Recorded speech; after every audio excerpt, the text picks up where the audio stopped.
Olá, pessoal, bem-vindos à nossa TPC de hoje. É um prazer receber vocês aqui. Estamos, com presenças ilustres.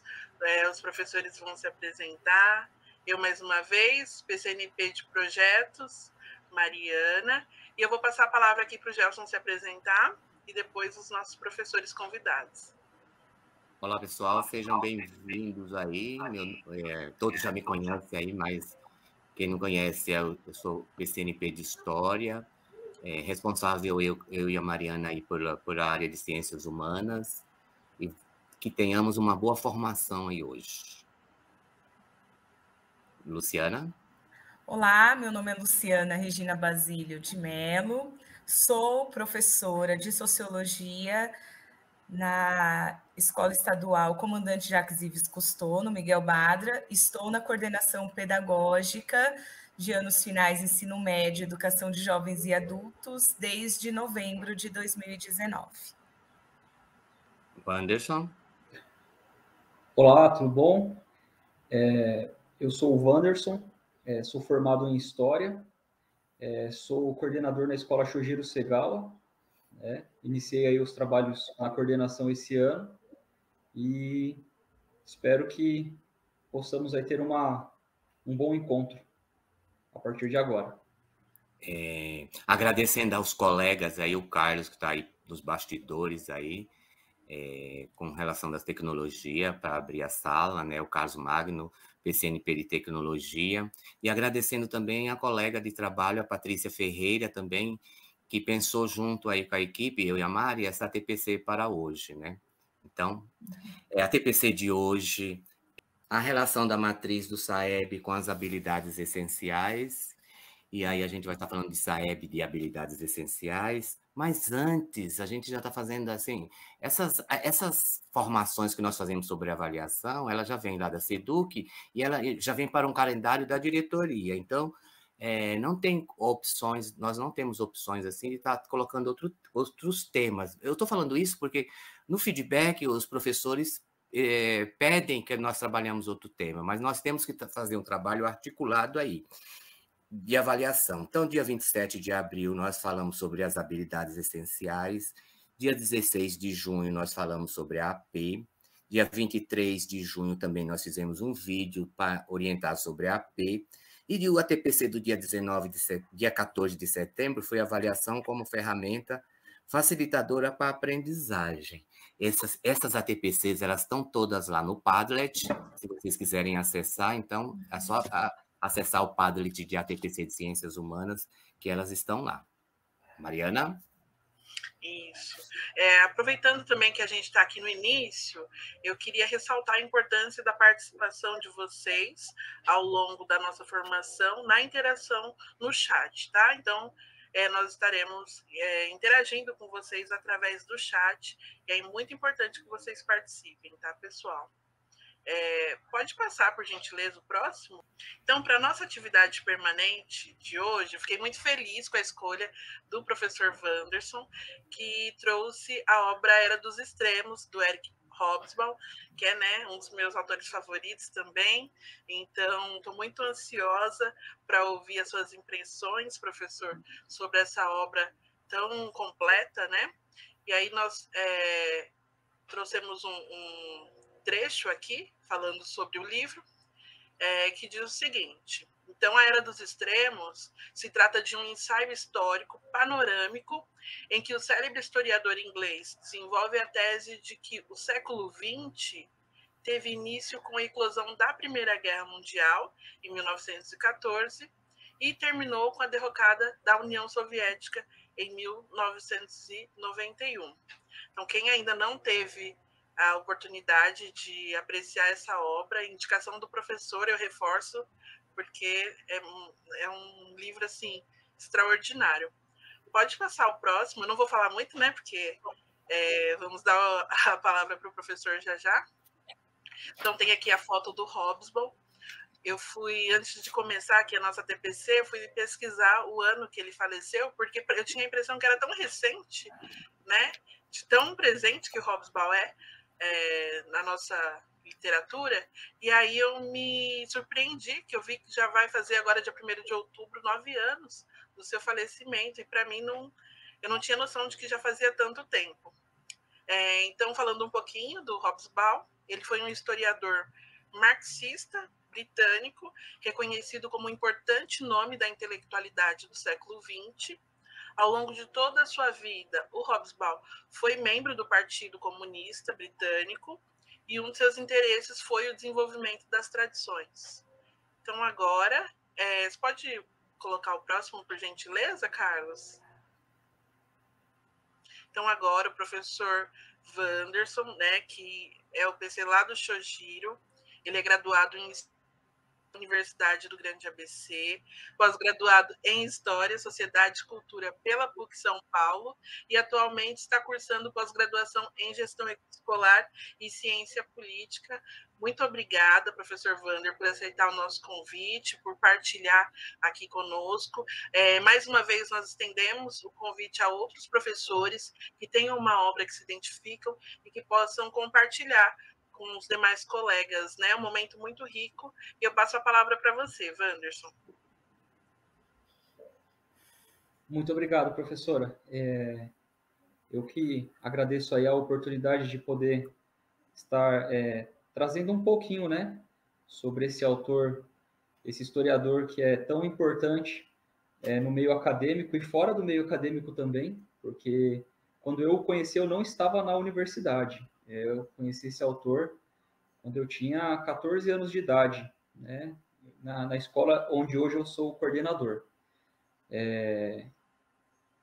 Até então, com 14 anos de idade, nós não temos muitas noções, né, de algumas coisas e tal, precisa de mais maturidade, mais experiência, principalmente com relação à leitura, principalmente uma leitura nesta proporção, né, como a de Eric Hobsbawm, que é uma leitura cativante, mas que foge um pouco aí aquilo que um garoto de 14 anos de idade vai procurar em uma escola, né? Então, eu tive a oportunidade, aos 14 anos de idade, e a curiosidade, né, de ir até, na época, a biblioteca da Escola Shojiro Segawa, e encontrei aí, entre os livros, A Era dos Extremos. Eu sempre tive uma curiosidade muito grande por estudar aí, né, as questões sobre Segunda Guerra Mundial, sobre a Guerra Civil Espanhola, sobre algumas questões que eu via na sala de aula, né, mas eu senti uma necessidade de ir mais, né? E então peguei o livro e tentei fazer a leitura dele. Realmente eu li, eu lembro com uma clareza muito grande que na época os colegas eles não acreditavam muito, né, que eu ia pegar o livro para ler mesmo ele, né? E eu levei para casa e eu realmente li o livro. E bom, não entendi muito, e alguns anos depois fui encontrar o Hobsbawm novamente no curso de História Contemporânea, né, da universidade. E como eu já tinha feito a leitura dele, tive a oportunidade de refazer a leitura, mas aí sobre uma ótica um pouco diferente, um pouco mais de maturidade, né? E, enfim, é realmente um autor que cativa muito a leitura, além de conseguir fazer o que poucos fazem, que é uma leitura acadêmica, uma leitura científica, uma escrita científica muito acadêmica, mas ao mesmo tempo que prende as pessoas e com uma visão, né, sobre o contemporâneo, um olhar sobre o contemporâneo muito assertivo, ao meu ver.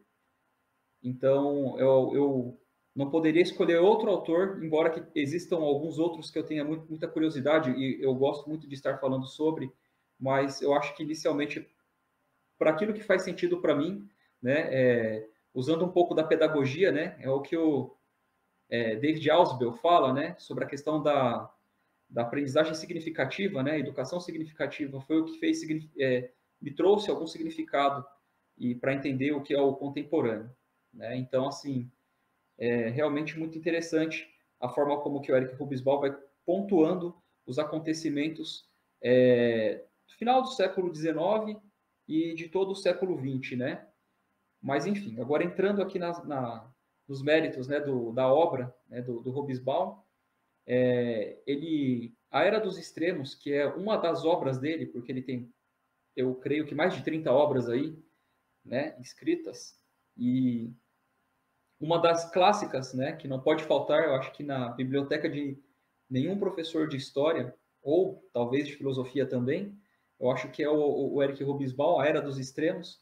Então ele fala, já no início do livro, ele fala sobre a questão do breve século XX, né, onde ele diz que o século XX ele vai iniciar, né, sua contagem a partir de 1914, portanto, com o início da Primeira Guerra Mundial, né, e o término do século XX, ele diz que vai ocorrer de forma mais precisa por conta dos acontecimentos e as transformações históricas lá em 1991, né, com a dissolução da antiga União Soviética.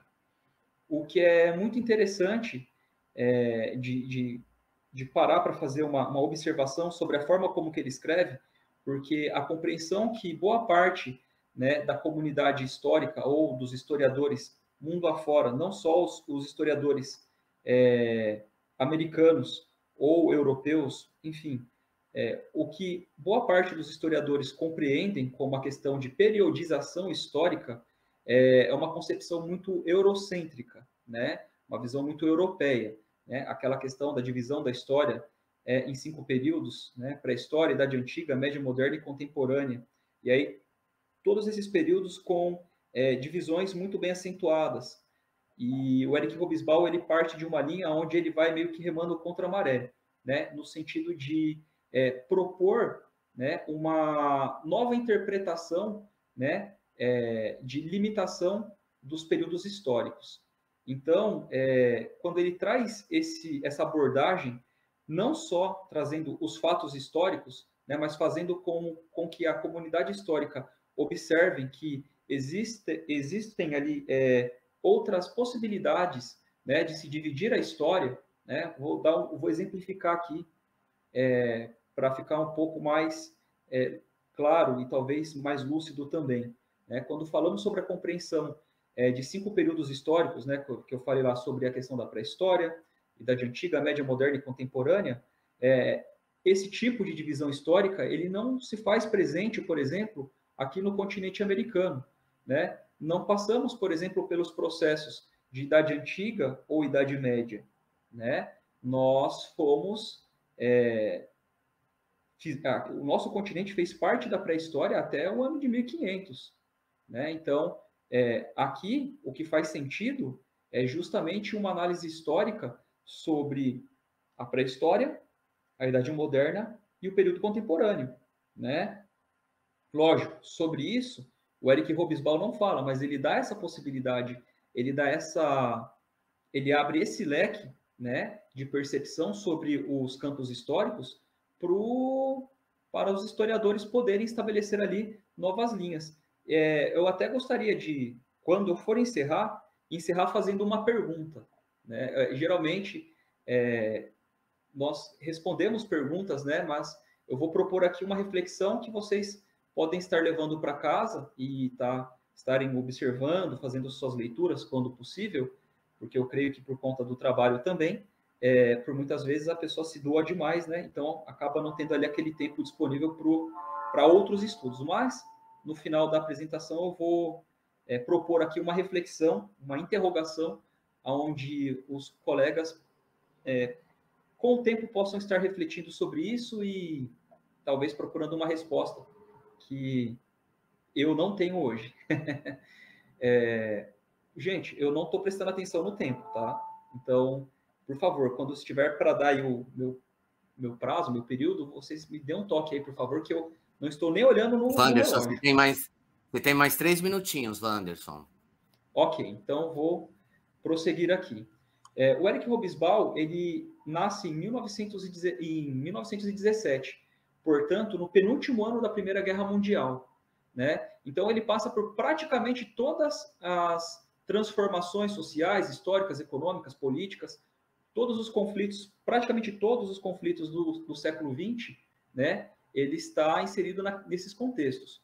Então, desde a queda da Bolsa de Valores de 1929, que teve uma grande repercussão por todo o mundo, até a eclosão e a ascensão do sistema fascista, né? Depois ali o início da Primeira Guerra Mundial, o término da Primeira Guerra Mundial, onde ele também foi obrigado, né, a se deslocar, né, para outros territórios, para a Inglaterra, no caso, né, onde ele se manteve refugiado e onde ele, na década de 50, de 1950, ele conseguiu ali se graduar como doutor em História, né? E, enfim, então ele viveu todas essas transformações históricas do século XX, e ele chama o século XX o século dos extremos, porque é aonde o homem ele chegou realmente nos seus extremos, né? Das suas atitudes, das suas ações políticas, das suas transformações. O século XX foi um século transformador, tanto para o lado positivo, quanto do lado negativo. Isso causa um pouco de polêmica entre o meio histórico, porque boa parte dos historiadores, principalmente os que vêm de uma linha mais tradicionalista da história, isso não uma linha de uma política tradicionalista, mas de uma linha mais antiga da história, eles têm um determinado pessimismo sobre o século XX. E realmente o século XX teve ali um desdobramento, né, no decorrer de todos esses anos, um desdobramento muito triste, né? Mas o Eric Hobsbawm, ele acaba fazendo, ele fala um pouco sobre essas transformações, né? Sobre todos esses extremos do século XX, né? Desde o campo político, né? Todas as guerras que aconteceram, né? Sejam elas de forma mais individualista, ou seja, de uma forma mais globalizada, como a Segunda e a Primeira Guerra Mundial, né? Mas ele acaba mencionando isso daí. Então, ele vai dizer que, poxa, desde 1613 tem a ascensão ao poder da Rússia, né, na época do Império Russo, da família Romanov, né? E a família Romanov ela fica por 8 gerações ali na liderança, né, do Império Russo, né? E somente a partir de 1917 é que há aí uma abertura para o campo político russo, sem entrar aqui nos méritos da questão por conta do tempo, mas que a partir de 1917 a família Romanov ela é tirada do poder e aí, né, é quebrado um ciclo monárquico que se cria, né, lá na Idade Média e vem perdurando, né, pela Idade Moderna, e a Rússia sendo talvez, dentro da minha compreensão, como um dos últimos países a manter aí resquícios de um sistema monárquico, né? E que depois foi fragmentado e que depois foi transformado, né? E o Eric Hobsbawm ele vai dizer que todas essas transformações foram muito importantes, mas que a partir desses momentos, né, a Primeira Guerra Mundial foi de fator importantíssimo por conta das mudanças de tradições que se estabelecem entre as relações humanas, né? E essas tradições elas são fragmentadas novamente a partir de 1991 com a dissolução da antiga União Soviética, né?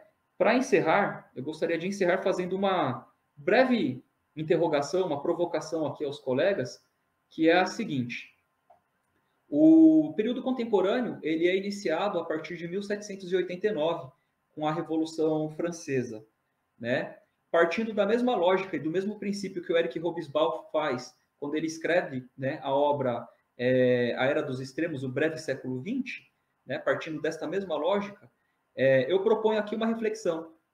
Por que nós talvez não poderíamos iniciar o período contemporâneo ou observar o início do período contemporâneo 13 anos antes, lá em 1776, com a eclosão da independência norte-americana, né? Por quê? Porque o fundamento, né, toda a característica filosófica, histórica, econômica, social, né, já havia sido iniciada 13 anos antes, né? E por que só a partir de 1789, né? Então essa é uma interrogação que eu faço aqui, uma provocação que eu faço aos colegas. Particularmente eu tenho minha visão sobre essa pergunta, mas deixo aí para que os colegas pesquisem e respondam com o tempo. Muito obrigado a vocês, muito obrigado pela oportunidade de estar aqui falando para vocês. Eu agradeço especificamente ao meu querido Gelson, que me fez aí essa proposta e eu aceitei, e sempre que que houver propostas indecentes desta forma, eu aceitarei. Vamos aproveitar, Wanderson, que você deixou essa pergunta, e quem quiser já ir colocando no chat, né, as suas primeiras ideias a respeito da sua questão, a gente interage aí com vocês no chat. Gelson? Obrigado, Wanderson. Aí nós aqui agradecemos aí. E o objetivo da atividade permanente é essa, né? Tá divulgando os grandes pensadores aí das ciências humanas e tá divulgando esse acervo que tem aí nas escolas, esse acervo do professor. Nós fizemos um feedback, eu e a Mariana, da TPC, da última TPC do dia 14, e aí nós, 160 pessoas lá responderam o formulário, e colocaram 82, não responderam a avaliação, e 72 responderam e colocaram que nós alcançamos nossos objetivos, né? Estava lá, excelente, bom, muito bom. Então, que nós alcançamos nossos objetivos. Tinha outras respostas lá e outras no formulário, mas a gente vai ficar aqui com uma de educação especial. É uma sugestão de ATPC sobre educação especial. Nós informamos aí que agora a Rogata está fazendo a TPC e, simultaneamente, a ATPC de Ciências Humanas e a ATPC da quarta e da quinta tem um ATPC específico para educação especial. Essa é da turma da manhã, 166. Gelson, posso só fazer uma contribuição? Pode. Aproveitando também, pessoal, caso vocês queiram ter acesso a essas ATPCs de educação especial e não conseguem, né, por conta do horário de ATPC de vocês que estão fazendo aqui com a gente, todas as ATPCs produzidas pelo Núcleo Pedagógico ficam disponíveis lá no site do Núcleo, que vocês acessam no site da diretoria. Então, procurando Diretoria de Ensino Suzano, no Google, né, abre o site e logo lá tem uma chamada para o site do Núcleo Pedagógico, acesse aqui. E lá tem todas as ATPCs de todas as áreas, inclusive essas ATPCs produzidas pela Rogata de Educação Especial. Gelson? Bem lembrado, Mário. Da turma 2 também, né? 124 pessoas, pode voltar. 68 não responderam e 49 responderam que alcançamos os nossos objetivos. Aqui tem sugestões para falar sobre escravidão no Brasil e falar sobre economia no Brasil. Então, a gente, assim, as ATPCs, nós temos que estar com a ATPC articulado. Então, é muito difícil eu e a Mariana, eu e a Patrícia, que está elaborando agora, elencar um tema assim, que venha assim, de uma solicitação. Não é impossível, mas a gente é difícil, porque nós temos que estar articulando com as ATPCs lá do Centro de Mídias, tá? Próximo. Bom, então agora eu vou fazer a leitura dos objetivos desse encontro, né? Depois desse momento da nossa atividade independente e do feedback. Então, nós elencamos aqui 3 objetivos para a formação de hoje. São eles: analisar as avaliações externas como importantes indicadores para identificar as habilidades não consolidadas, apresentar e explorar as matrizes de referência do SAEB de Ciências Humanas e Sociais Aplicadas e realizar um estudo sobre o sistema de avaliação da educação básica, que é o SAEB. Próximo. Então, né, lembrando que a nossa TPC segue essa estrutura. Já tivemos a ativação inicial. Oi?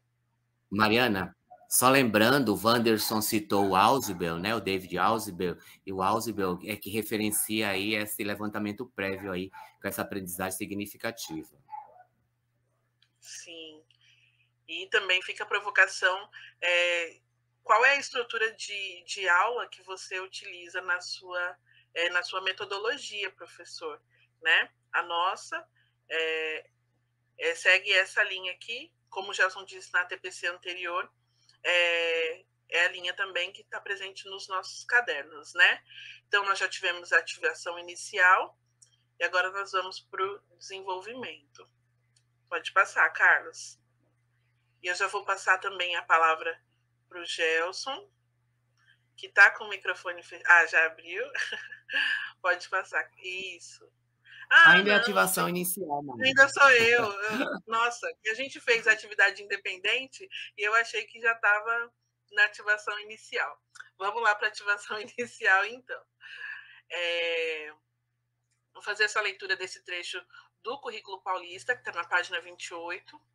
Dessa maneira, afirma o compromisso com o desenvolvimento dos estudantes em suas dimensões intelectual, física, socioemocional e cultural, elencando as competências e as habilidades essenciais para sua atuação na sociedade contemporânea e seus cenários complexos, multifacetados e incertos. Estamos falando, né, do aspecto da educação integral, que envolve todas essas dimensões, intelectual, física, socioemocional e cultural, pensando, né, nessa atuação dos estudantes no mundo, né, no mundo contemporâneo complexo, como diz o texto, e multifacetados. Então, para isso, eu vou aproveitar que o professor Laércio chegou, muito feliz que você tenha chegado agora no momento da nossa ativação inicial. Professor, se você puder abrir a sua câmera, por gentileza.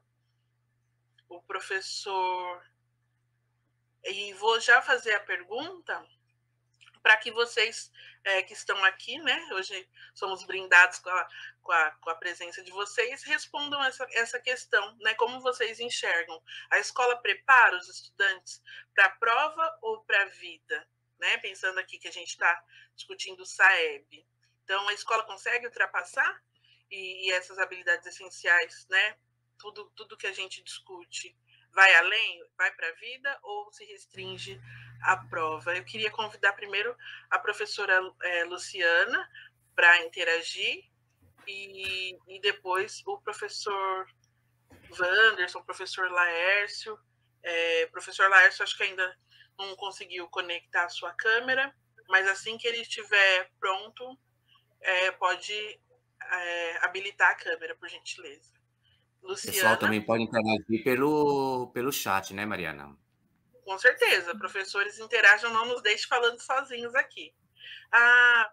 Luciana, você aguarda só um minutinho para o Laércio se apresentar, dar um oi para o pessoal. Peço desculpa aí, meu e-mail particular estava entrando, né? E eu não conseguia entrar com o e-mail institucional. Eu estava conversando com a Luciana no privado, pelo WhatsApp, aí agora que eu consegui. Não tem problema nenhum. Eu entrei e saí algumas vezes, mas consegui escutar alguma coisa, mas eu vou em cima do que nós estávamos discutindo em ATPC, mas eu consegui pegar alguma fala inicial com o grupo aí, né? Parabenizar a todos vocês aí pela iniciativa e o trabalho. Muito obrigada. Obrigado a todos aí. Eu acredito que o momento que nós estamos vivendo, né, eu tenho carregado comigo uma palavra muito forte sobre nosso período desse processo educacional durante essa pandemia, né? Não estamos em pós-pandemia, mas durante ainda num processo que ainda está em vigência. E eu tenho falado muito sobre resiliência e desafio, superar os desafios, né? Acredito aí, junto com o grupo lá da nossa escola e a nossa coordenadora Luciana, que nós não vamos sair desse processo do mesmo jeito. Nós fomos forçados de uma forma, acredito eu, negativa por tudo que está acontecendo, né? A aprender essas novas tecnologias e isso está avançando aí, acredito, de 5 a 10 anos na nossa vida pessoal, profissional, mas que ainda tem no chão da escola, como eu gosto que o Gelson sempre fala, ainda tem muita dificuldade, tem muitas arestas para a gente estar superando. Mas pensando num pós-Covid, nós não vamos sair do mesmo jeito. Então, nós vamos conseguir avançar tanto o pessoal como o profissional. E aí, sobre o que foi citado aí, a escola está preparando os estudantes para a prova ou para a vida. Eu não consigo desanexar um com o outro. eu vejo que se encontra concaternado. Cada momento que você trabalha lá as habilidades em sala de aula, você trabalha o conceito técnico, né? Por exemplo, já que eu trabalho com sextos e nonos anos, então a gente começa ali com a habilidade de geografia número 1, né? E aí você desenvolve ali o conceito de paisagem. Então, a nossa comunidade é uma comunidade muito rica, a questão da paisagem, por ser uma periferia, mas está próximo da mata ciliar do Rio Tietê. Então, traz uma gama de troca de experiência e vivência com os alunos muito grande. Então, a gente desenvolve as habilidades ali no dia a dia, mas aí vem a dificuldade de acessibilidade, né? Então, a maior dificuldade hoje que eu vejo trabalhar com os nossos alunos é essa questão do acesso à internet. Tenho visto um grupo bastante unido lá na nossa escola, uma gestão, a equipe gestora, a coordenação tem motivado bastante o nosso trabalho. O nosso diretor Leandro tem dado suporte junto com o Robinho, o Luciano, o Celso, tem dado bastante suporte técnico para nós, junto com os coordenadores, mas a gente percebe que o aluno, o aluno, que é a nossa ferramenta principal lá no chão da escola, ainda tem algumas coisas que a gente não consegue superar, e isso tem a ver muito com a questão da interpessoalidade, do emocional do aluno, daquele aluno que vem com perdas, né?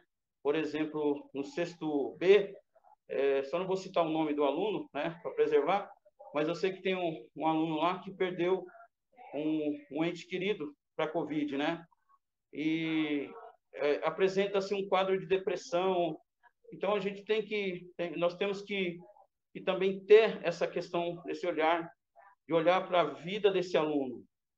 E também essa questão do nosso aluno efetivamente ser um aluno que estudou lá em 2019, um quarto ano, fez o quinto de forma remota e agora está no sexto.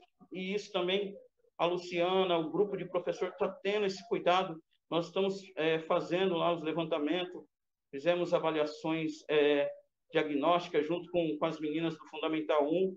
Então, assim, nós estamos conseguindo avançar, mas ainda assim, muita dificuldade a ser superada, mas o grupo está bastante animado, o grupo está bastante compromissado, mas tem muita dificuldade ainda, Gelson, mas não deixamos de olhar a vida do aluno e olhar também essa questão de preparar ele para a escola, na evolução dele como um estudante. Não sei se eu fui claro aí na minha fala. Obrigado, Laércio. Aí a gente vai ouvir sucintamente aí mais um próximo, aí a gente vai ouvir a Luciana, mais um para a gente avançar no nosso tema de hoje. Lu? Bom, eu acredito que uma coisa está ligada à outra, né? Quando a gente pensa a escola prepara os estudantes para a prova ou prepara para a vida, acredito que nós devemos pensar a escola não separada da sociedade, a escola como sociedade. Uma vez que a gente pensa a escola como sociedade, nós estamos pensando a escola também como uma instituição socializadora fundamental. É onde ocorrem nossas interações, é onde as crianças acabam descobrindo muitas outras coisas que naquela primeira instituição socializadora que é a família, muitas vezes ficou velado ou ficou sem essa descoberta. E na escola há realmente uma abertura de um olhar diferente à questão da diversidade. Então, em muitos aspectos, né, das diferenças sociais, das diferenças religiosas, das questões étnicas, das questões de gênero, de identidade de gênero, né, das questões das características físicas, das questões emocionais. Então, eu acredito que quando a gente pensa em escola nesse sentido, nós estamos preparando essa criança também para a vida, mesmo porque acredito que nenhum de nós ou todos nós passamos pela escola e, com certeza, a escola fez grandes transformações na nossa vida. Nesse sentido, quando a gente pensa, a escola prepara para a prova, eu acredito que no desenvolvimento, no nosso dia a dia, nas questões que nós trabalhamos, nas questões pedagógicas, e mesmo no desenvolvimento dos conhecimentos, das habilidades, no nosso dia a dia, eu acredito que nós estamos preparando o nosso aluno para esse conhecimento. Ao mesmo tempo, levando esse aluno a um processo de amadurecimento para ser avaliado, seja dentro do ambiente escolar, ou seja, por uma avaliação específica num componente curricular, seja por uma avaliação externa, seja mesmo quando a gente pensa esse aluno saindo da escola e, de repente, vai fazer uma entrevista de emprego. Também é uma prova, também é um teste. Então, por isso que uma coisa está totalmente ligada à outra. Então, a escola prepara, sim, os estudantes para a prova, mas mais do que isso, é a prova da vida, né? A escola prepara para o tempo inteiro nós estamos sendo testados, avaliados na nossa vida e em sociedade. Eu acredito que okay. é bem isso. Legal. Pela gestão do tempo, a gente vai deixar o Wanderson para a próxima reunião, a próxima pergunta, o próximo questionamento, e nós vamos avançar aí. Carlos, por favor. Agora nós vamos para o desenvolvimento. Por que avaliar? Nós já tratamos isso, né? A pandemia impactou os dados dos nossos estudantes, né? E por que nós temos que falar de avaliação externa após o ensino híbrido? É porque é um desafio.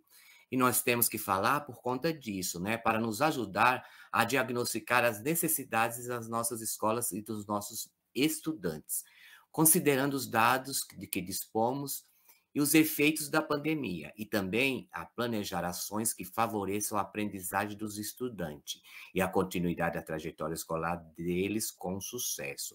Analisar os resultados da avaliação é essencial, tanto aqui de avaliação interna como avaliação externa. Próximo. E aí a gente vai falar de avaliação externa hoje, avaliação de larga escala, né? Nós vamos falar de SAEB. E por que nós vamos falar de SAEB, o conceito? Né? Porque oferece indicadores sobre o desempenho dos nossos estudantes, e é isso que nós estamos precisando agora. Nós estamos retornando para o presencial, e aí esses indicadores das avaliações, tanto interna como externa, eles vão nos ajudar nesse diagnóstico para que nós possamos ajudá-los, né? Nós podemos contribuir com esse desenvolvimento e esse sucesso do nosso estudante. Próximo. E aí nós trouxemos a avaliação externa, né? As esferas da avaliação externa em larga escala. Nós temos a internacional, que é a PISA, o PISA, nós temos a nacional, que é a SAEB, nós temos a estadual, que é a SARESP. Qual a finalidade dessas avaliações? Vocês têm as avaliações internas, que é a de vocês, da sala de aula, do chão da sala de aula, como disse o Laerte. Vocês têm uma avaliação interna também, que é a AP, que dá o resultado lá, você pode fazer intervenções a partir dos indicadores da AP.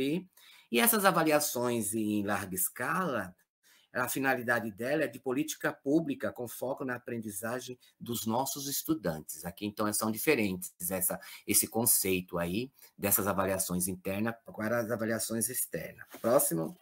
Em que ponto o estudante se encontra? Então, a gente agora voltamos, os estudantes voltaram, mesmo eles fazendo revezamento, eles estão na escola. Mas e aí? Onde que ele está com relação a esse ciclo que vai se findar agora no nono, no terceiro? Como que esse aluno se encontra? Qual foi a aprendizagem dele que foi esperada, que foi colocada para o ciclo? Onde que esse aluno se encontra? Então, o objetivo dessas avaliações são para isso, né? E aqui, no caso das avaliações internas, é para definir políticas públicas, tá? O governo estadual aí vai definir, diante desses resultados aí, lançar políticas públicas para a educação do estado de São Paulo. Próximo. Um primeiro movimento aí do SAEB tem uma portaria que foi o primeiro movimento. Então, essa portaria aí é a portaria número 250, de 5 de julho de 2021.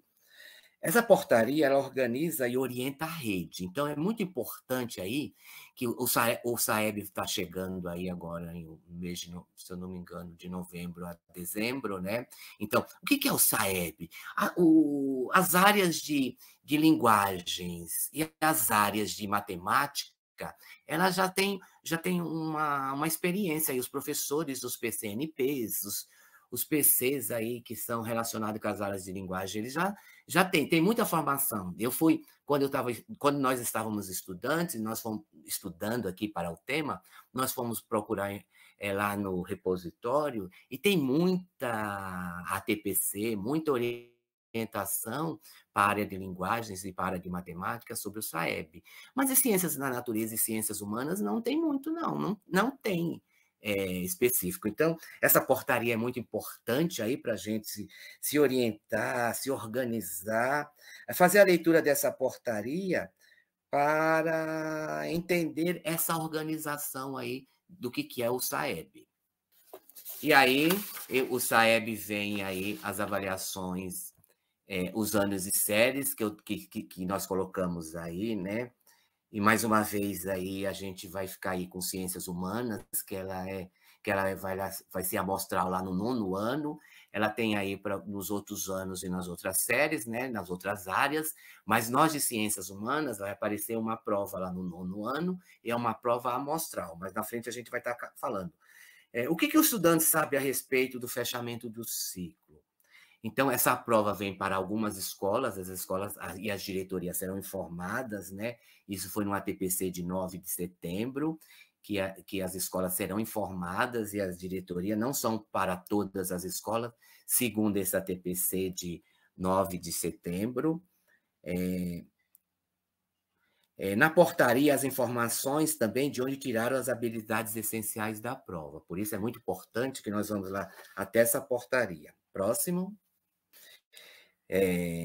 Aí eu trouxe aí as habilidades as habilidades e as matrizes, habilidades essenciais dos componentes do currículo paulista estão articulados com a matriz de referência do SAEB, né?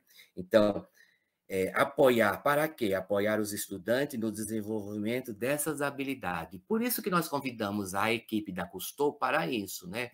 Como que é esse trabalho com as habilidades essenciais lá na escola? Como que isso acontece? Então, se eu estou trabalhando com as habilidades essenciais, e aí todos os componentes de todas as áreas, praticamente eu já vou estar trabalhando aí para esses estudantes aí, para o SAEB, para responder a prova lá do SAEB. Próximo. Então, o SAEB de Ciências Humanas ele foi aplicado pela primeira vez em 1990. O Sistema de Avaliação da Educação Básica passou a avaliar bienalmente o desempenho de estudantes a partir da segunda edição, em 1993. Os testes cognitivos fornecidos pela avaliação sempre foram compostos por itens de língua portuguesa e matemática, como eu disse. Em algumas edições, testes de outras áreas foram pontualmente aplicadas. Próximo. No caso de ciências humanas ou dos componentes curriculares que integram as ciências humanas, registram-se oficialmente apenas 2 avaliações aplicadas.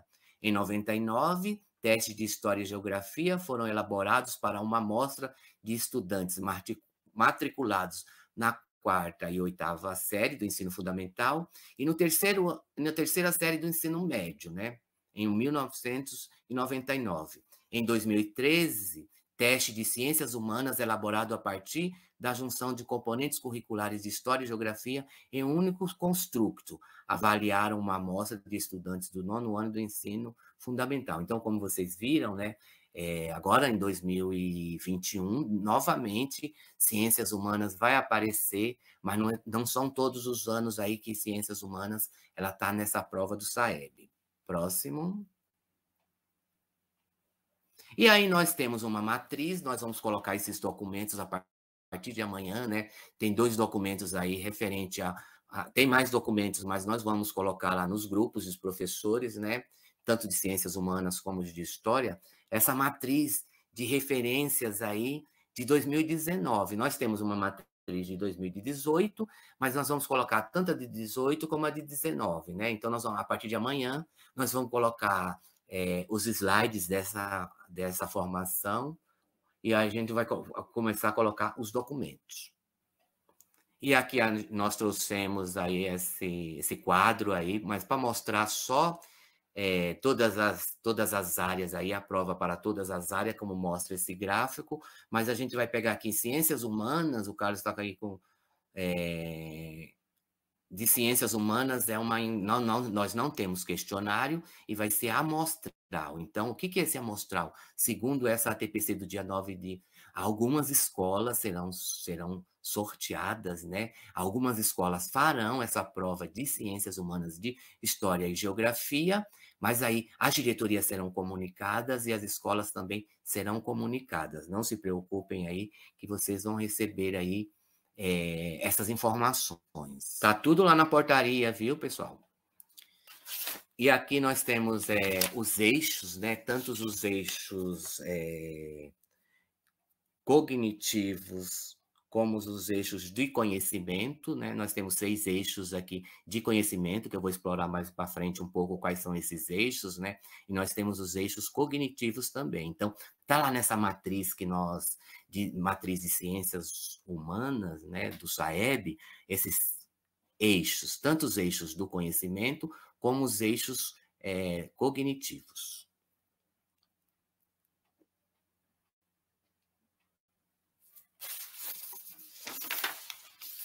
Eu vou parar um pouco nesse, porque é aqui que nós vamos fazer a articulação.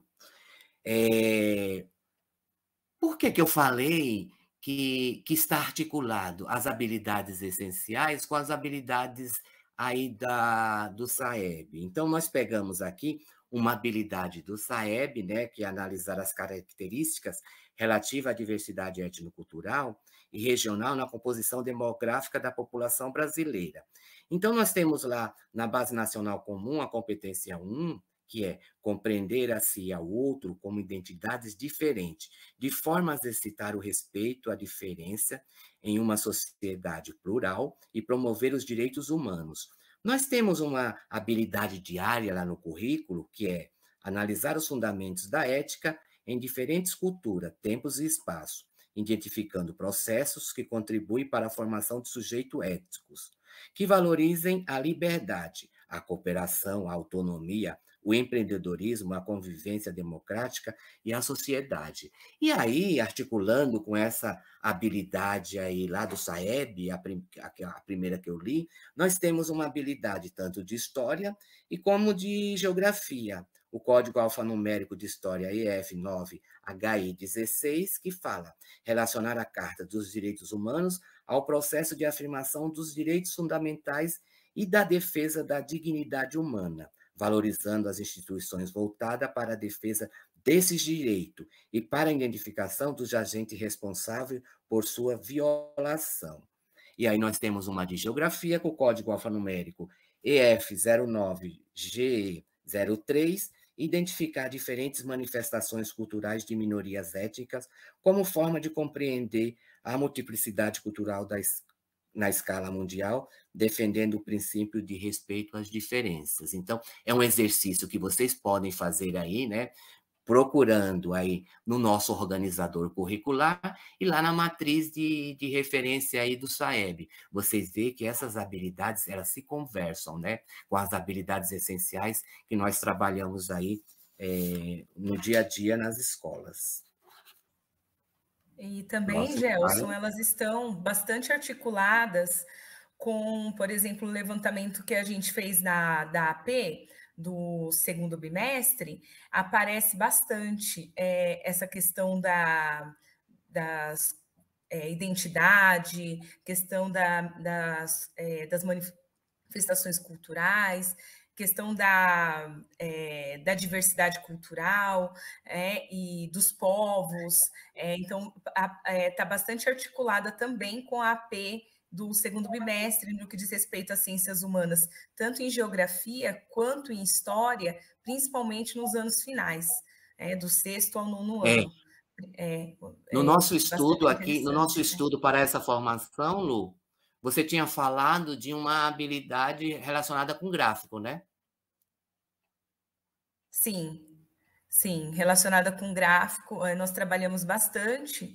Na verdade, nós estamos desde o começo do ano com bastante o nosso foco em entender um pouco como estão os nossos alunos. Dos anos iniciais, que a nossa escola também tem anos iniciais, até a educação de jovens e adultos. Mas eu vou falar do meu segmento, que são os anos finais do ensino médio.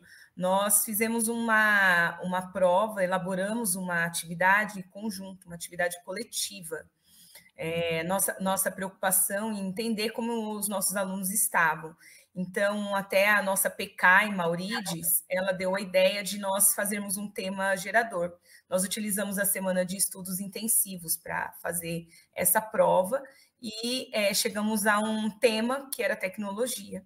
Utilizamos 3 tipos de texto. Um texto jornalístico, um gráfico e uma charge. Aí os professores elaboraram as questões em cima desses 3 textos, os professores das diversas áreas. Nós tivemos em torno de 27 questões, porém, a avaliação mesmo, feita no Forms, nós chegamos a 14 questões. E aí, por incrível que pareça, foi a mesma avaliação do 6º ao 3º ano do ensino médio. E até teve um professor que falou, mas a mesma atividade para do 6º ao 3º, isso não vai dar certo, né? Mas parecia uma conta, 1 mais 1 igual a 2. As questões que envolviam a leitura do gráfico foi a questão que teve menor número de alunos acertando, do 6º ao 3º ano do ensino médio. Ou seja, entender que no gráfico tem um tema, que o gráfico traz informações, ele tem uma legenda. Então, fazer a leitura não é só você olhar a imagem, é identificar tudo que está ali. Então, há dificuldade em compreender e fazer a leitura dessa imagem. E aí, quando a gente vai para o estudo da AP do 2º bimestre, 6º e 7º anos, principalmente, né, nós estávamos vendo especificamente ciências humanas, a dificuldade de fazer leitura e análise e interpretação de dados estatísticos, de gráficos, e até mesmo no que diz respeito à cartografia, por exemplo, que o aluno tem que saber fazer a leitura daquele mapa, que muitas vezes ele não vê o tema, não olha a legenda, não sabe se situar. Obviamente que aí entra a questão de, na hora de interpretar a questão sobre esse gráfico, ou sobre o mapa, enfim, sobre uma tabela, há toda essa dificuldade. Nós estávamos dialogando com essa atividade que nós fizemos e, ao mesmo tempo, também com a avaliação e análise da AP do 2º bimestre. Tá. Aí eu fui fazer uma análise, fui pesquisar quando você me falou, né? E eu encontrei essa habilidade lá no eixo cognitivo, no eixo C, avaliação e proposição, estava lá o trabalho com gráfico. Carlos, pode passar? Então, aí tá os eixos, né? Os eixos do conhecimento, que são fundamentados nos componentes curriculares da áreas, né? De ciências humanas, o eixo 1, tempo e espaço, fonte e formas de representação, o eixo 2, naturezas e questões socioambientais, o eixo 3, culturas, identidade e diversidade, o eixo 4, poder, Estado e instituições, o eixo 5, cidadania, direitos humanos e movimentos sociais, e o eixo 6, relações de trabalho, produção e circulação. Lá na nossa matriz de ciências humanas está o conceito de todos esses eixos, né? Próximo.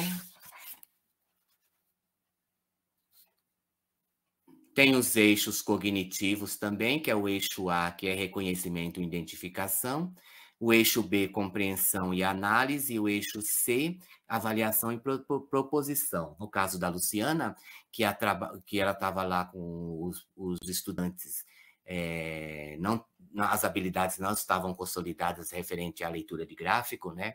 Ela se encontra aqui nesse eixo C, nesse eixo cognitivo. Próximo. E para encerrar,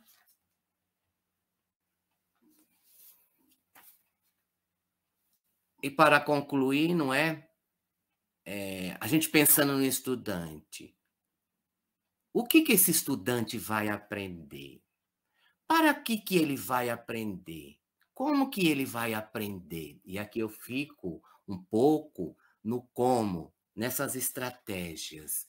Se eu tenho um estudante, e se eu penso nesse protagonismo, pensando no estudante como um ator da sua própria ação, para ser ator de sua própria ação, as metodologias têm que ser metodologias ativas.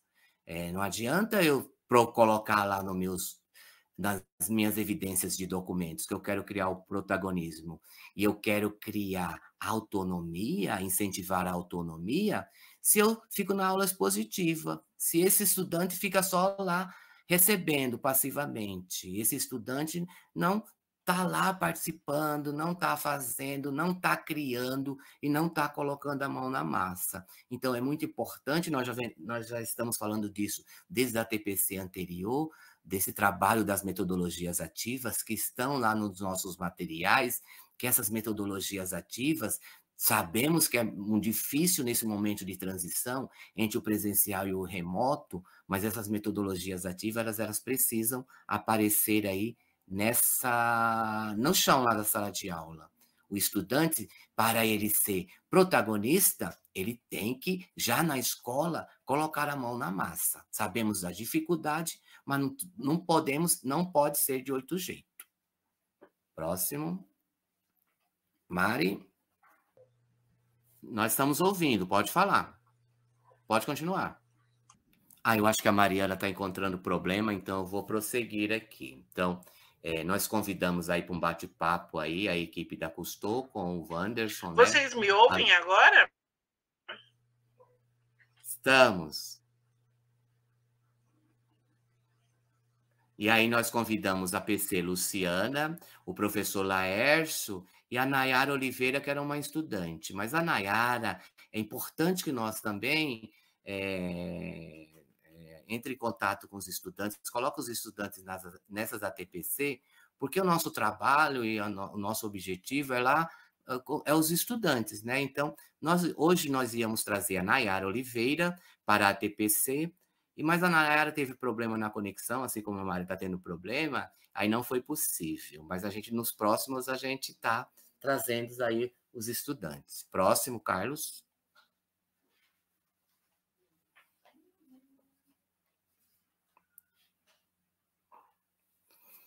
E aí nós trouxemos aí do site, né, uma frase: as habilidades essenciais nortearão o processo de aprendizagem do ano de 2021. São habilidades levantadas do currículo paulista que deverão ser trabalhadas no ciclo 2020 e 2021. Então, assim, para os os dois professores coordenadores e para o professor, fica a pergunta: como é realizado esse trabalho com as habilidades essenciais lá no chão da sala de aula? Então, nós gostaríamos que vocês apontassem. Começa pelo Wanderson. Quais são as fragilidades e as potencialidades com esse trabalho das habilidades essenciais? E nós estamos falando da importância desse trabalho com as habilidades emocionais por conta do SAEB também, né? Nós já informamos anteriormente que essas habilidades essenciais, elas estão articuladas, elas aparecem lá no SAEB. Então, é importante que a escola, é importante que os professores, que o PC se debrucem aí sobre esse trabalho com as habilidades essenciais.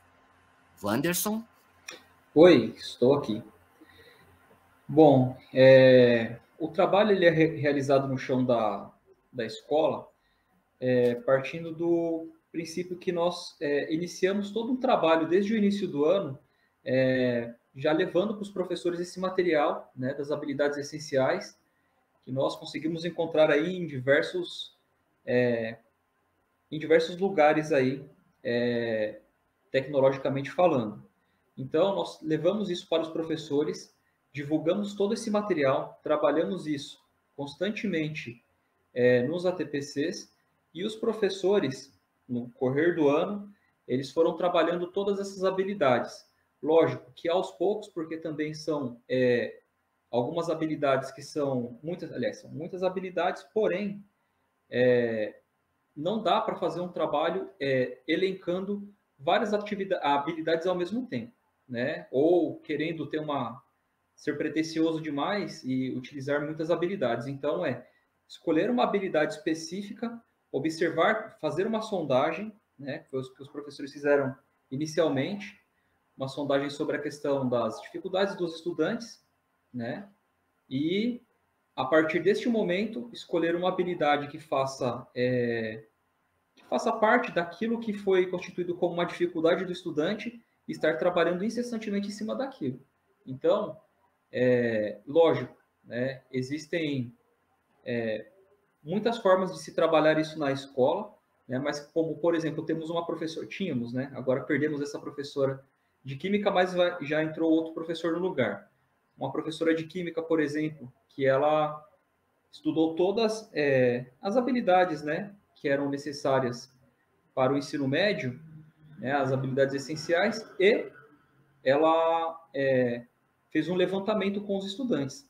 Partindo do quê? Partindo de conversas que ela teve, atividades que ela lançou também na sala de aula, não só essa professora, mas eu estou falando dela porque eu achei muito interessante a forma como que ela levou isso para a escola. O nome dela é uma professora chamada Stephanie.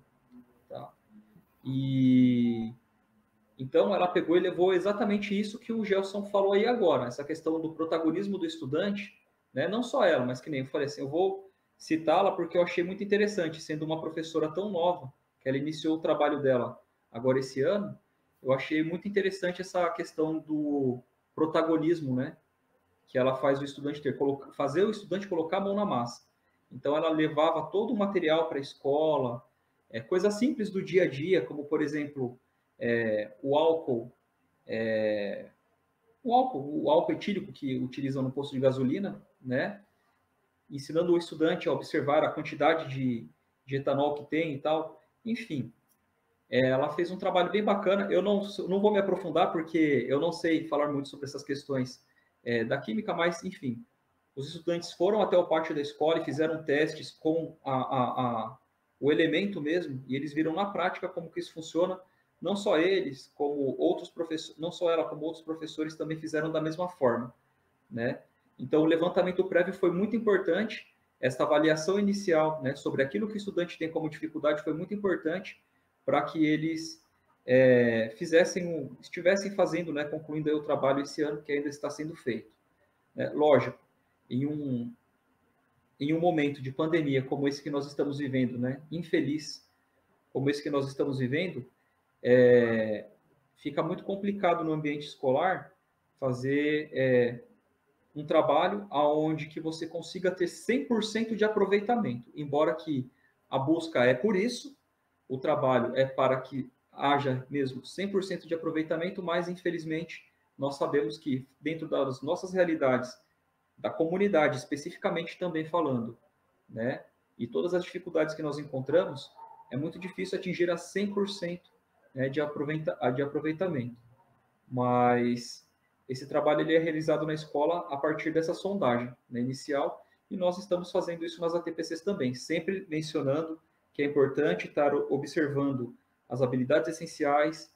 O ano de 2021 ele é um ano que o professor ele tem que estar olhando para trás e sempre recapitulando tudo aquilo que, infelizmente, o ano passado não deu para fazer, né? Então, eu creio que seja esse o caminho. Não sei se é correto, mas a tentativa é sempre válida. Bem lembrado, Wanderson, mais uma vez o Ausubel aí aparece aí no trabalho da professora, né?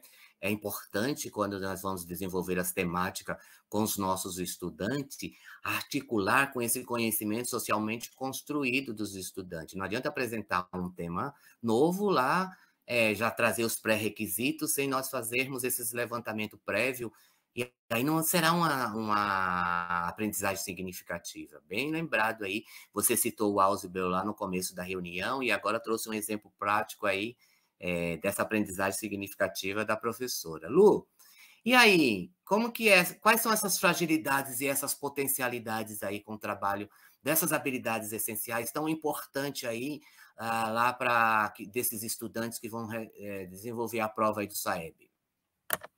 Gelson, como eu falei para você, nós temos uma preocupação muito grande em entender como estão os nossos alunos. Isso a gente já trazia o ano passado, mesmo sem ter o público presencial.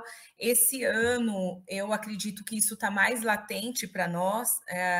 Então, antes mesmo de nós entrarmos nas habilidades essenciais, nós procuramos entender como nossos estudantes estavam.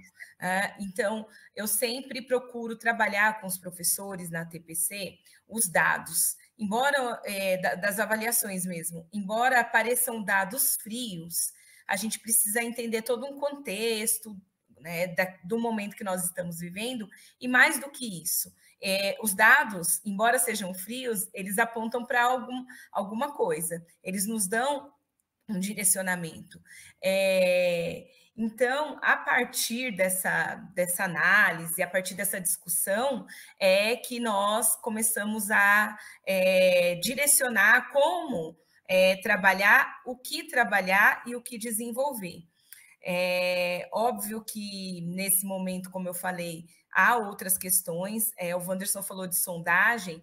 Aqui na nossa unidade escolar, já custou, nós fizemos sondagem diagnóstica até para saber se o nosso aluno ele é alfabético, se ele em que fase da alfabetização ele se encontra, né? Em que hipótese de alfabetização ele se encontra. As fragilidades, nesse momento, elas são várias.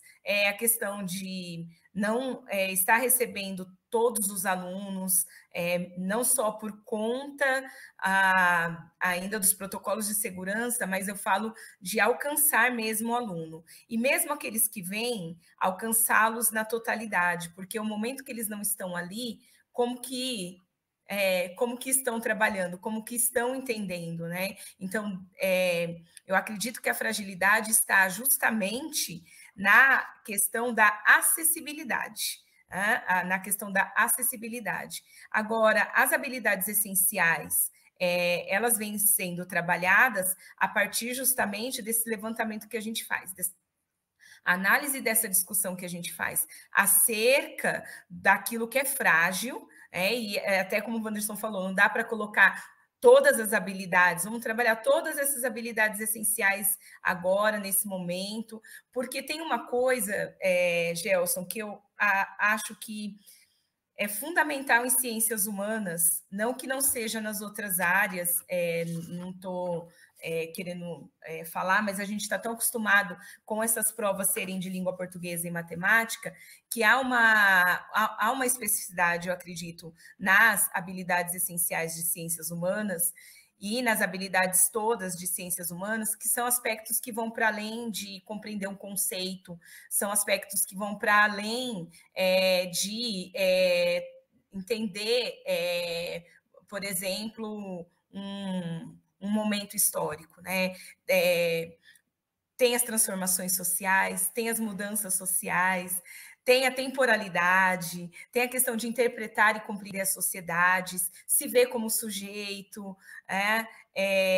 entender o contexto histórico. Então, fazer com que tudo isso esteja relacionado, no momento em que nós estamos ali compreendendo, por exemplo, um conceito, eu acredito que todas essas características, elas têm que estar atreladas. Então, quando a gente pensa, olha, eu vou trabalhar com novas metodologias, vou fazer aqui o nosso aluno compreender, por exemplo, como o professor Laércio falou, olha, nós estamos num bairro periférico, mas, ao mesmo tempo, temos vestígios aqui do Rio Tietê, mas que já passou por transformações. né? E essas transformações são muito visíveis. Nós temos uma rodovia que atravessa praticamente o bairro, mas que onde antes era mato, passava um rio. Então, fazer com que o aluno entenda, por exemplo, o que mudou no nosso bairro com, por exemplo, a abertura dessa estrada. Quais são as mudanças? Ter a percepção, por exemplo, que antes da abertura dessa estrada, o valor dos terrenos era um, hoje o valor do terreno é outro. Então, tentar trabalhar todas essas conexões e pensar que quando a gente trabalha ciências humanas e quando a gente analisa todas essas habilidades, para além de conceitos, de momentos históricos, a gente tem que também fazer com que o aluno se perceba enquanto sujeito, que ele consiga interpretar e compreender a sociedade, né, enquanto sujeito.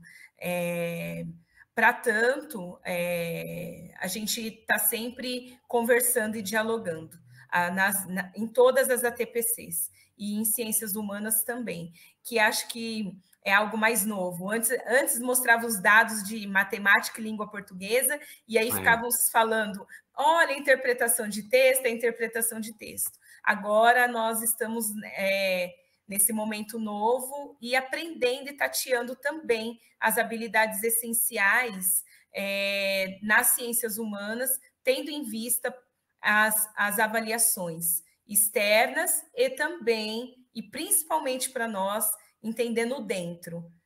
Não tem como entender o fora e querer ir bem nas outras avaliações sem entender o dentro. O dentro é a nossa potencialidade aqui no Já Custou.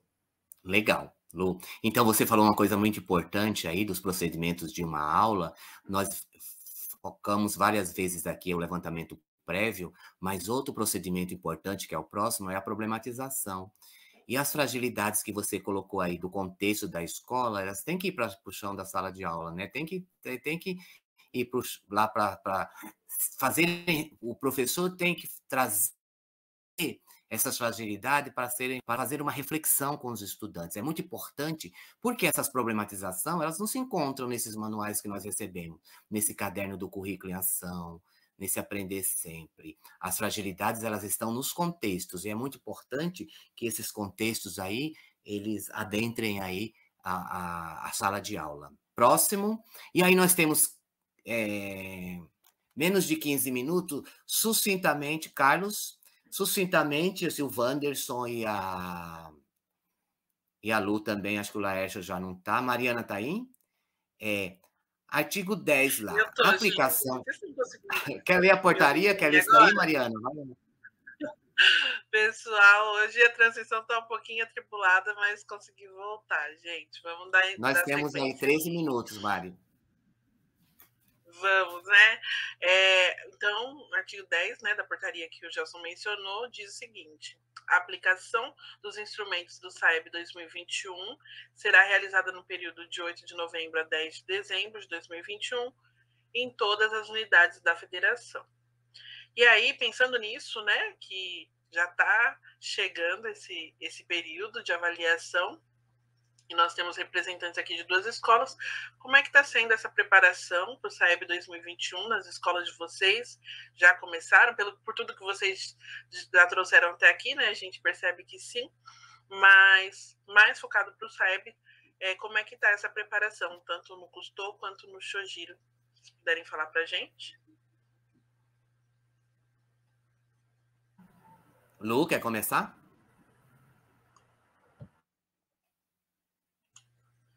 Pensei que o Wanderson ia começar.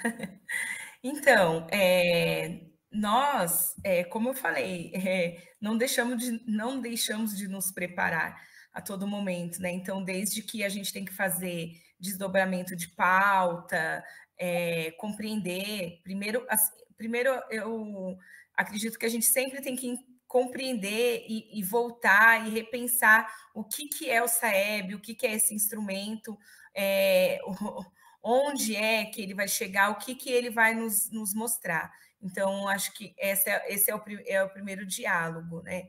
E mais do que isso, como o próprio Gelson falou, tudo que a gente já vem trabalhando, todas as habilidades, tanto as habilidades fragilizadas quanto as habilidades essenciais, elas já aparecem, né, elas dialogam com o próprio SAEB. Então, nesse sentido, nós já estamos nos preparando, acredito que há algum tempo, principalmente por já estarmos aí sintonizados com as habilidades, tanto as fragilizadas, aquelas que os alunos têm mais dificuldade e que são, querendo ou não, essas habilidades, as habilidades essenciais também.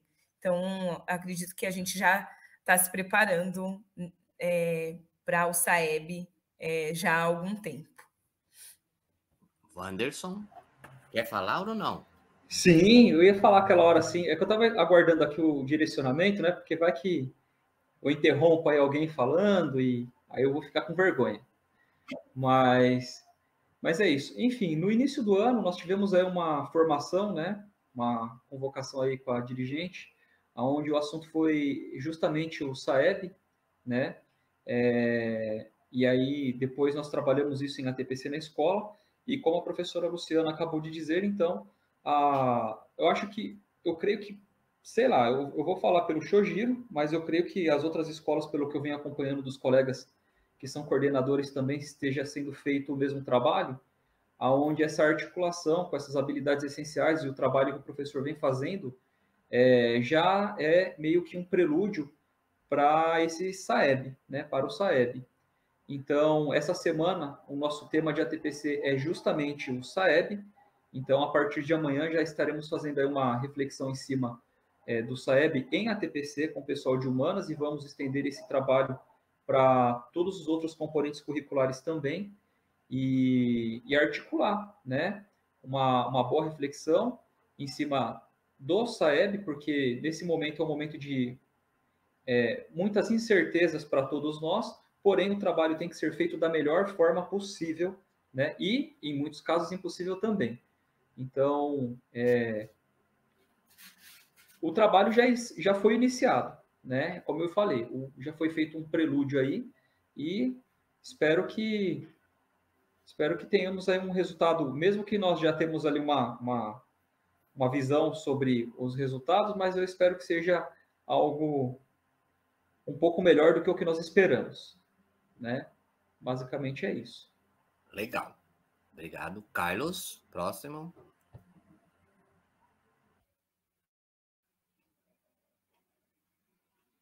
Nós vamos para a slide final, no finalizando.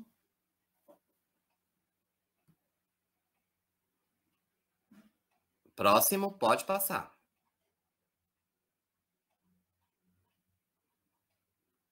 E aí nós trouxemos 2 artigos da LDB, o artigo 12, o 12º e o 32º, né?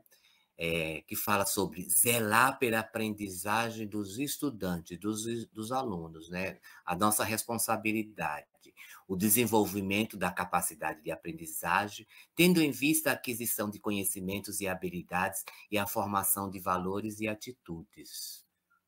Então, trazendo a LDB aí para referenciar essa nossa trajetória até agora, né? Desse trabalho com as habilidades, por que está trabalhando com essas habilidades essenciais. Próximo.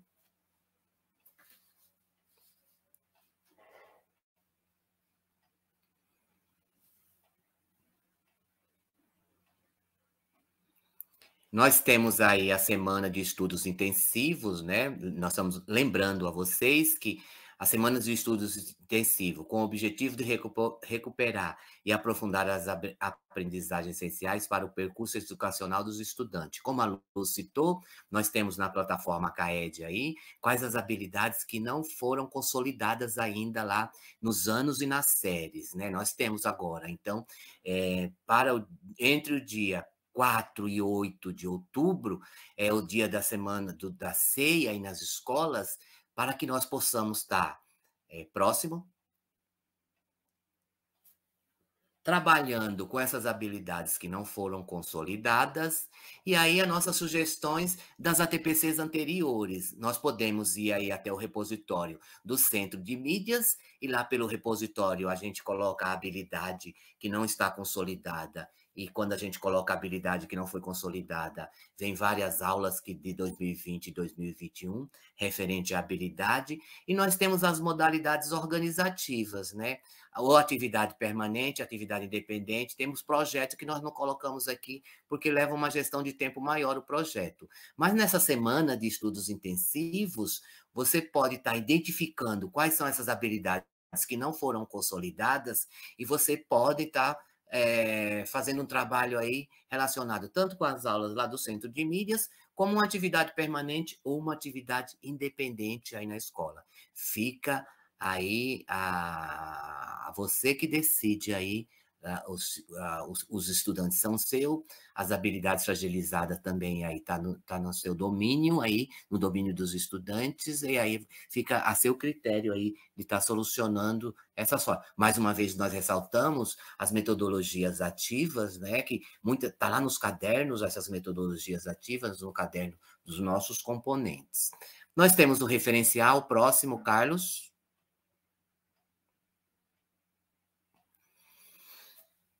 O próximo, para concluir, é o referencial.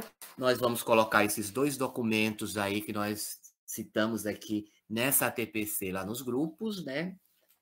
Não vamos, a partir de hoje ainda não, vamos colocar a partir de quando termina a ATPC da tarde, tá? E aí nós também, para elaborar, nós contamos com a ATPC, que era de Matemática e Ciências da Natureza, do dia 9/9, lá do Centro de Mídias, né? Esse ATPC, nós trouxemos várias informações desse ATPC hoje para essa nossa formação. Eu quero concluir agora nas considerações finais, já vou para as minhas considerações finais, agradecendo aí todos, né? Agradecendo a nossa dirigente, Mária Biotto, diretor do núcleo, Raul Ferraz, agradecendo a Patrícia Ferreira aí por o apoio que nos deu nessa ATPC, agradecendo o Carlos Magno aí, que está no apoio aqui do Núcleo de Tecnologia, agradecendo muito, muito, muito de coração aí ao Laércio, a Nayara, que não pôde estar aqui, a Luciana e o Wanderson por a participação nas discussões e pela atividade permanente da Era dos Extremos. Muito obrigado aí pelos 2. Obrigado à equipe aí da Shojiro e à equipe da Jacques Cousteau por ter liberado esses profissionais aí. E nós quando pensamos em trazer, nós pensamos aí nos componentes. Aqui tem representante de geografia, aqui tem representante de sociologia, como a Lu falou, e aqui tem representante de história. Então, os componentes da área de ciências humanas estão contemplados aqui. Obrigado aí a todos. Mariana? Bom, também gostaria de estender aqui os meus agradecimentos, né? Faço das palavras do Gelson as minhas. Obrigado pela participação no chat, reforçando que é sempre muito importante. Precisando de qualquer apoio, dúvidas, nos chamem. E agradeço muito a participação de todos.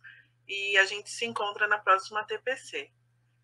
Luciana e Wanderson, vocês têm um minutinho para se despedir.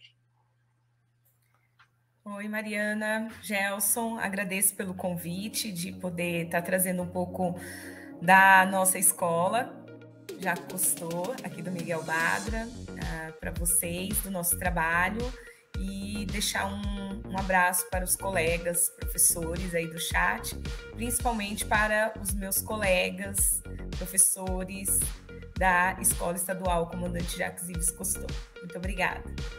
Antes do Wanderson, eu vou, assim, a Luciana fez um estudo detalhado aí como que é o trabalho da escola aí com as habilidades essenciais.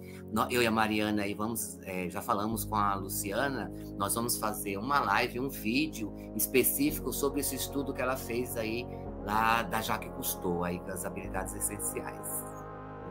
Aguarde, viu, Luciana? Wanderson? Oi, estou por aqui. Muito obrigado. Muito obrigado pela oportunidade de poder estar aqui nesse encontro com vocês, principalmente em falar de algo que eu gosto muito, que eu vou me segurar um pouquinho, mas eu gosto muito de falar sobre história, principalmente de falar sobre os autores. Gosto demais, vocês não têm noção, gosto muito. Então, assim, é um enorme prazer poder falar. A única coisa ruim foi só que foi 10 minutinhos ali de algo que é bem complexo e eu gostaria de ter mais tempo. Mas isso não significa que não haverá outras oportunidades, e se o Gelson chamar, ou se qualquer amigo, colega aí chamar, eu tô facinho, pode me chamar que eu venho, tá bom? Muito obrigado a todos, desculpem as brincadeiras, a minha forma de falar, e foi um enorme prazer estar com vocês aqui nessa tarde. Obrigado, pessoal, e até a próxima. Muito obrigado, tchau, tchau.